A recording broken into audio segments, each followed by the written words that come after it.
we were talking about audiences, and I think it's very interesting how things have evolved with technology, because there was a time it was important that your CDs had to be sold and you had to perform live. Right. And now people buy music online. Just let's go to your website and listen to music.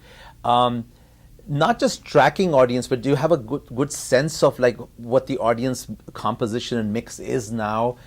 Do you have to keep performing to really connect with the audience? I do have to keep performing to connect with the audience. I mean, I think ultimately, especially the fact that people can download stuff for free, when people are putting your albums up on these file sharing sites and all that. I mean, you can't control that. That's just going to happen. And it's happened, especially with these last two albums. I think playing live is where you make the real connection. And what people don't know, or that I'm beginning to realize, is that a lot of those people who download your stuff will also will come and see you live, and they'll probably buy the real album there too as well. As far as I'm not one of these.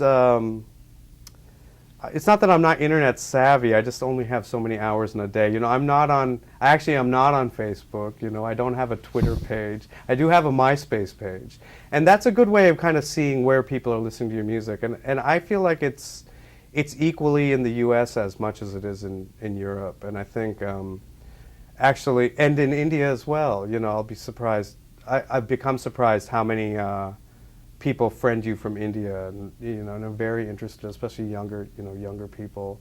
And again, age.